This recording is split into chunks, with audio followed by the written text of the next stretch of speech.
This is so fun. So today I've got something a little different. I had a sermon in mind, and I saw all of these great stories we were going to do, and it reminded me of a story, uh, well, from my past. So I'm going to share that with you today. It starts with IKEA.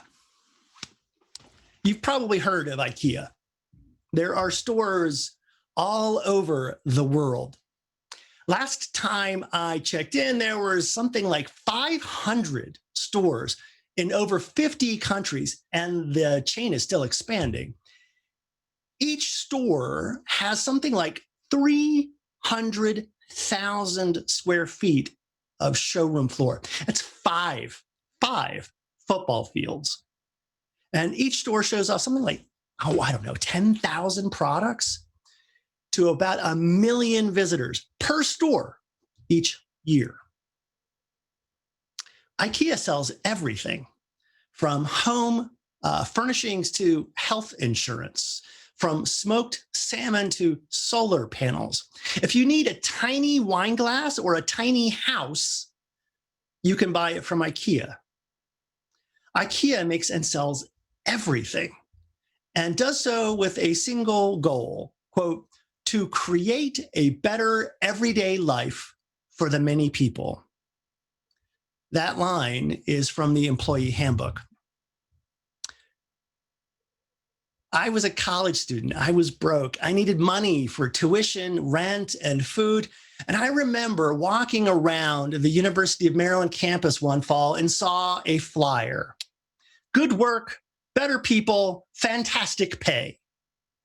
I'd seen these all over campus and ignored them. But one day, as I was heading into the student union to see if I could afford lunch, another student handed me a flyer and pointed to the next line, the one that said, all the Swedish meatballs you can eat. Naturally, I was intrigued. It was as if the flyer was speaking to me personally. 2 days later, I stepped off the shuttle and into the local IKEA to fill out my own application.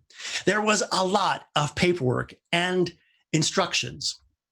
Who includes an instruction manual with an application? I don't. And what was I supposed to do with an Allen wrench? I had questions, mainly about meatballs, but I had questions. Anyway, if you've ever visited an IKEA, you'll know that they're laid out in a very particular way. And by particular, I mean meandering.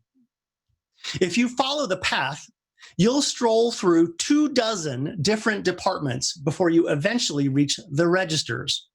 I say eventually, but the fact is that will take a while. That is by design, of course. The longer you linger, the store people know that there will be more stuff that you'll add to that very generously sized shopping cart that you'll be clinging to like it's a life raft. I'm only partly kidding. The trip down the lazy river, that's what we call that endless series of helpful this way signs that are stuck to the floor, that can take several hours. At least once a year, some joker gets it in their head that the arrows on the lazy river should be rearranged. This can be quite a problem. Once we lost an entire family for 2 whole days. I was told that they once found a woman who had been wandering and lost for over a month.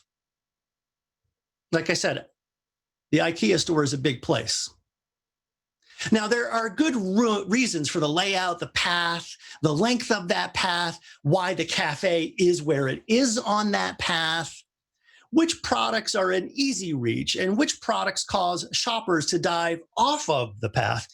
By the way, that's usually the first place the rescue parties look for stragglers and strays. But after talking to Bill Picorni, an employment lawyer and our resident expert here at UUSG about employment law, it turns out that the extraordinarily lengthy NDA that IKEA made me sign prevents me from disclosing certain things, even as it lets me tell you other odd things. Things like having to disclose my blood type in an IKEA job application. Why do I have to tell you this? I asked. Sam, the hiring manager, said, "To be honest, it's a safety thing. It's not an issue for most employees, but better safe than sorry." Most employees? Sam smiled and shrugged, took my paperwork, and asked me to wait. Shortly, two people came into that interview room. One was a young man, and the other was a young woman. They were clearly related, something about the face, the ears, something. The young woman unrolled a large diagram and asked me to look at it. I was very sad that it wasn't a meatball, but instead it was a schematic for, well, sorry, I can't really tell you that. Let's just say it was a toy, or it was supposed to be one. Now, at that time, I was enrolled in the electrical engineering program at the university. So I kind of knew at a glance that there was no way that this was going to work as designed. The young man, who looked oddly familiar, asked me why. I shrugged, pointed at a couple of the illustrations, and suggested that electricity doesn't really work like that. I might have said something colorful at that point, but in my defense, I was not really thinking about anything but meatballs. The woman rolled up the schematic and left the room with a frown, but the man winked and asked me to wait. And it wasn't until he was closing the doors that I recognized him as the guy that handed me the flyer at the student union that day. Sam came back in shortly thereafter and said everything seemed to be in order and congratulated me. He shook my hand, and I asked about the two who had just left. Sam gave me an odd look and shook his head. He had no idea. He shrugged, though, and said, "Hey, would you like to come to the cafeteria?" Would I? Now, here's another thing you might not know about IKEA. Everyone knows that the stores have two floors and you can wander around, that you wander around in when you shop. But I bet you didn't know that each one has at least 4 more floors underground. That's true. It's also why it takes so long to build them. And the underground is where they build and warehouse all that stuff. Now, most shoppers know that IKEA products are cheap because you do all of the assembly yourself. Some of you may know that you can request that your stuff be built for you. You just wheel your cart of purchases past the registers, down that really long hall, and you'll come to another desk.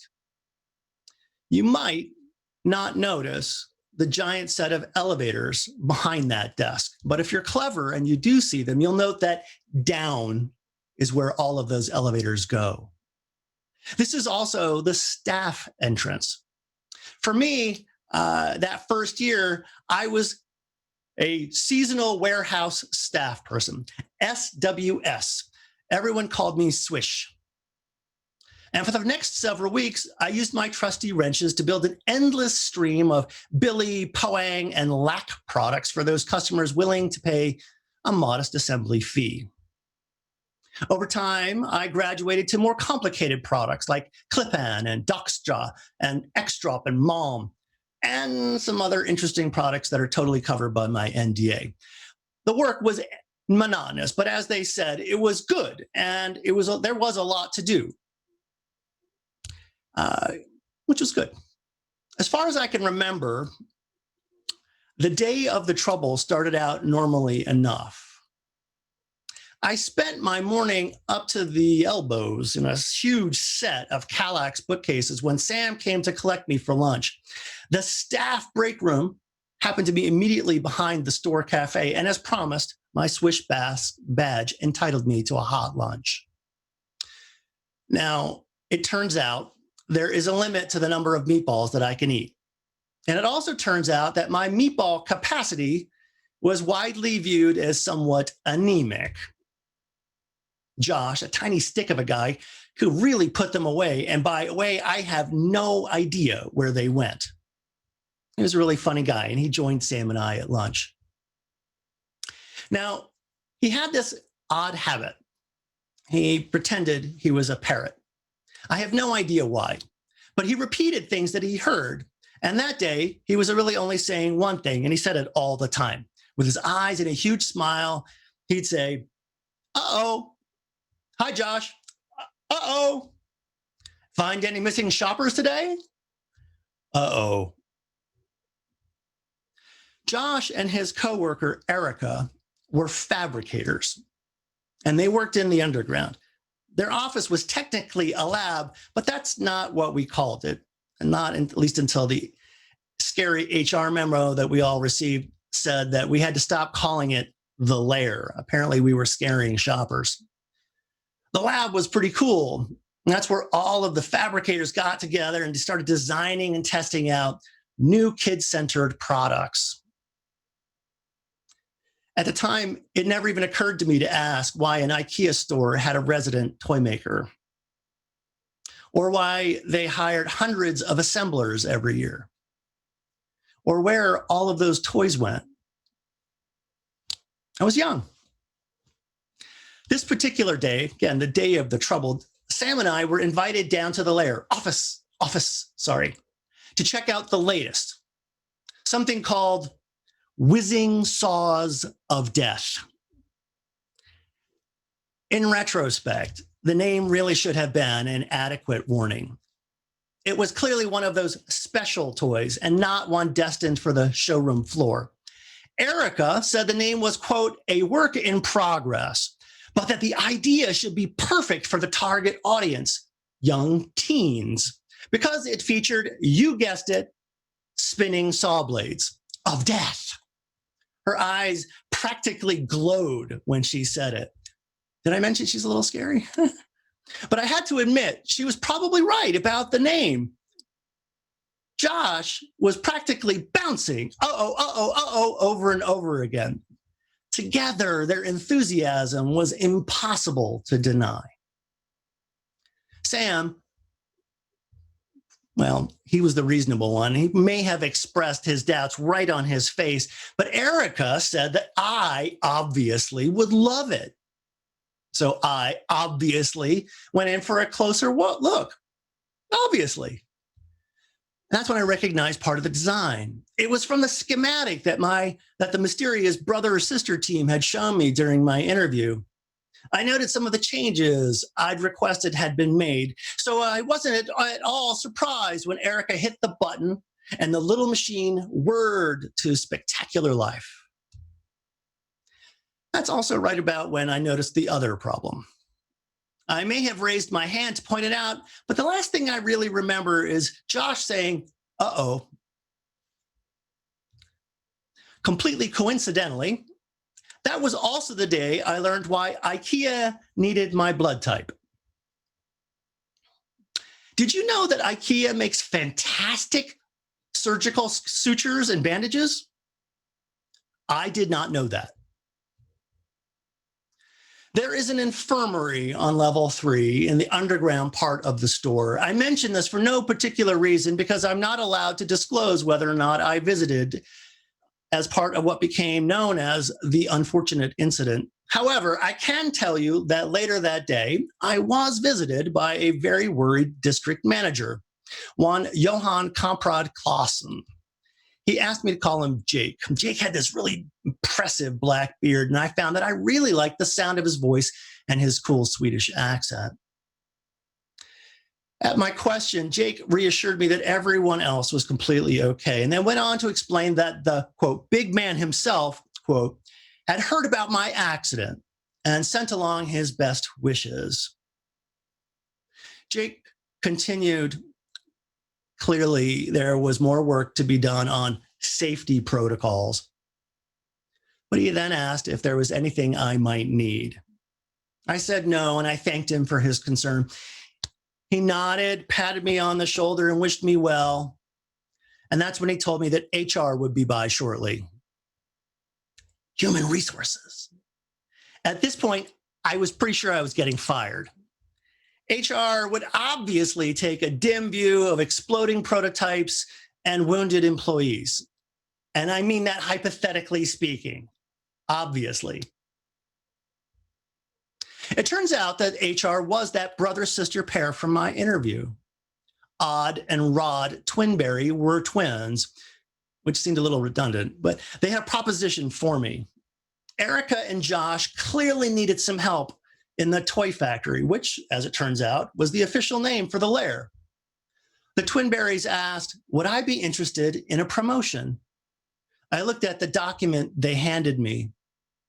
Experimental laboratory fabricator sounds like a peculiar job title, and the release and indemnification forms were a little over the top. But I had to admit, that seasonal signing bonus, that would go a long way to paying for tuition.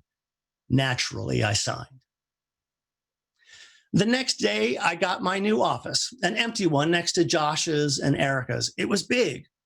There was no window, but there was great Bave track lighting and a huge curving Expedit desk. I also got a new boss, Tony. I'm pretty sure she thinks the entire ELF team is dangerous. I aspire to live up to her expectations, but wow, her seasonal quota is tough. So that is the story of how I became a Christmas elf for IKEA, the largest fabrication and distribution organization in the world. There really is a lot more to tell, so maybe next year. For now, you'll have to imagine my surprise when I finally met the big man and he explained how they actually got our designs out to, quote, the market. I'll say this, our overnight delivery service is spectacular. Happy Christmas.